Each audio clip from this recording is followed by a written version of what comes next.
Okay, part 2 update. Ayan, may sasakyan ang nakita. Yun, sige. At masagasaan kayo dyan.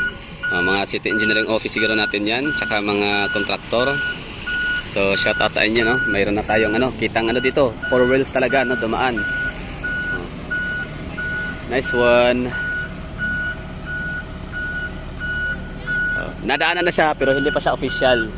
Hindi siya yung talagang mga pasay. Hindi yan sila mga motorista, kundi yan sila mga nagtatrabaho yan dito, panigurado. Or baka kasi di naman talaga makakadaan doon in the first place sa may bandang Bukana. Diba? Ayos, no? Part 2. Part 2 ng vlog. Kasi maganda to at mayroon tayong nakitang Pison. Dalawang 4-wheel vehicle, no? SUV. Tapos may mga tao naglalakad.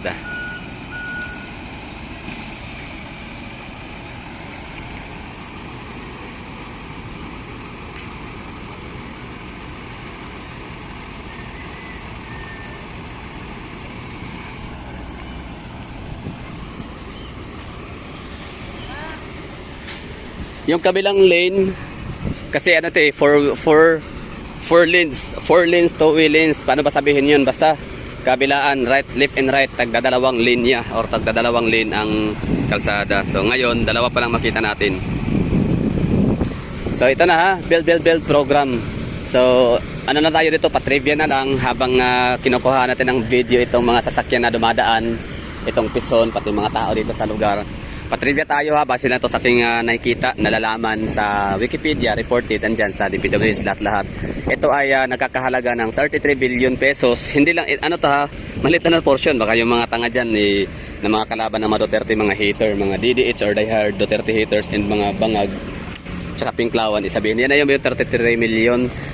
Hindi. Ang 33 billion, itong proyekto na to dito ay kasama siya sa 17.8 kilometer long na Davao City Coastal Road na binobuo siya ng 4 na junction. So junction 1, yun yung pinakamahaba na 7.3 kilometers from Barangay Bagua Playa down to Times Beach sa may Tulip Drive dulo, no, sa may Ecoland. Tapos yun, ang junction 2 naman, yun po yung in-inspect ni PBBM in the Secretary Dizon. Wait lang, pang thumbnail. So yun yung yun yung in-inspect nung dalawa nung December 4. Yung tulay, Bukana Bridge. Doon magsisimula ulit from Bukana, Times Beach. Times Beach, no?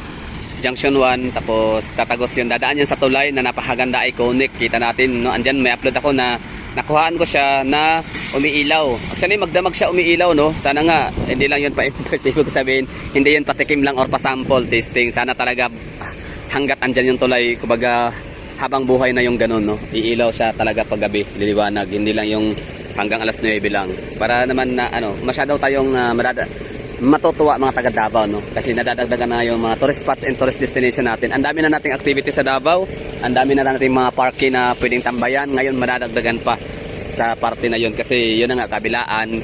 Meron tayong river esplanade sa lugar na yun. Tapos meron pa tayong titingnan na tulay na napaka-iconic, napakaganda.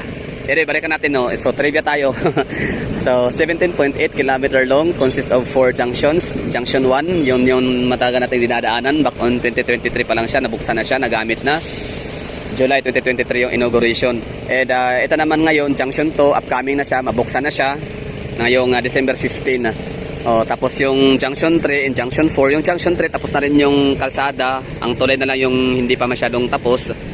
Tapos yung Junction 4, yun yung talagang tinatrabaho pa ng puspusan hanggang ngayon. So itong nagkakahalaga siya ng 33 billion. So anong meron doon? Bakit talaga i-emphasize yung 33 billion? Kasi sa halagang 33 billion, marami na pala siyang magagawang proyekto na sadyang kapakipakinabang, sobrang gamit na gamit, sobrang nakakatulong para sa mamamayang Pilipino. So yun na nga yung Coastal Road. Yung Coastal Road na kasi na yan, ang haba niya 17.8 kilometer. Isipin nyo nga, yung lugar ho ninyo dyan, kung meron ba kayong ganyang kalsada, Coastal Road. So tingnan nyo, kung meron kayong ganyang kahaba, nasa mga 17 kilometer long na kalsada, tingnan nyo kung world class ba ang paggagawa, solid ba, pasado ba sa standard ng mga Davaoenyo, ng mga Duterte. So if the answer is yes, kung tingin niyo naman naniwala kayong solid, for example, ito mga taga Cagayan de Oro City, meron silang magandang coastal road and diversion roads ba yun, tsaka mga bypass roads. So syempre gawang Duterte yun, so happy din sila, meron silang ganun, no? So ibig sabihin noon, masaya sila sa tulay na nakikita nila, yan ay gawa ni Tatay Digong. So congratulations, no? So ngayon sa ibang mga lugar, tatanungin ko kayo, meron ba kayong sige, sa lugar ni Bongbong Marcos, lugar nila Martin Romualdez sa Tacloban, lugar ni Gigi Suarez sa ito, Quezon Province, Lucena City ng Quezon Province, no? Lugar nila Remulla, Dan Fernandez ang Santa Rosa, Remulla ng Cavite. Oh. So pakisagot yung tanong ko diyan, kung meron ba kayong ganun kahabang kalye, tapos tingin niyo ba di kalidad, durable, tingin niyo ba pang matagalan, tingin niyo ba pang world class ang datingan.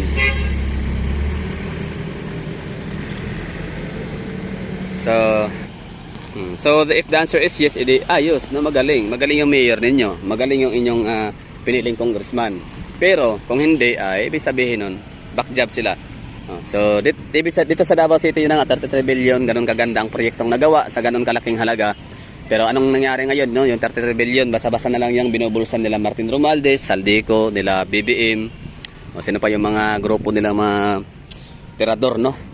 Tirador ng pundo, kaban ng bayan, kaban ni Juan. So ito yon, just in case lang na naghahanap kayo na ano kaya pwedeng mangyari, or ano kaya pwedeng mabili, or ma-acquire, or makuha natin, or magamit natin sa halagang 33 billion. Ano kaya ang mga proyekto na kapaki-pakinabang? Ano kaya mga project natin na makikita sana kung hindi lang yung pinambili nila Saldico ng eroplano, nila Martin Romualdez, di ba? Kung hindi lang sana yung pinamigay pang vote buying sa forma ng AX Tupad, AKAP, mga ganun. So siguro buong Pilipinas meron ng ganitong mga project, no, mga coastal roads. 33 billion yan. So hindi pa talaga to tapos, no? May meron pang portion ito. Ano kaya meron diyan? Ba't parang siya, kinerve. Iniwasan yung parte na diyan, yung portion. Bakit kaya, no? So yun lang, ha. Paki-komento nga diyan anong assessment niyo dito, mga nanonood sa 33 billion na hindi lang to, tinan mo, syempre kita niyo yung mga videos natin from Bagua Playa sa makita ng bus, yun na lang, tinan niyo yung coastal road, di ba, napakapulido. Actually marami naman mga vlogger sa Davao na nagbibigay or nagse-share ng mga experience sila sa coastal road, binablog yung lugar, binibidyohan. So makita naman talaga natin, no, mapa aerial shots, mapa vlog, no, mapa moto vlog, or mapa drone shots, drone vlog. So marami to yung available na makikita sa internet. So ano masasabi niyo, di ba, napaka worth it, no? Minsan nga masasabi natin na grabe, 33 billion lang yan, ganyang kaganda. Samantala yung ibang lugar, masasabihan natin na grabe, 100 million na yan. Tsaka na may ilabay, ha? Dili ilabay bisag asa kay basura man na. Pag nanay basuran, ilabay na, ha? Habang ka, amping pagtabok, ha? Yan, no? So ang ibang lugar, sabihin natin, ha? 100 million na ba? Yan na yung 100 million yan, parang 10 masa 1 million lang yan, eh. Yung mga ganun, di ba? So overpriced ang mga proyekto sa ibang mga lugar. Pero dito sa Davao City, talagang kung ano yung halaga para dyan na pera, yun talaga ginagamit, no? Kita tayo. Thank you for watching. 33 billion pesos flood control project. Kasi ano yan, eh, ang coastal road din, marami siyang purpose. Flood control project na siya, bypass road pa, at pwede pa rin siyang gamitin for recreational activities sa mga mamamayang Pilipino. Jogging, cycling, lahat-lahat. So that would be all. Thank you for watching. 33 billion pesos.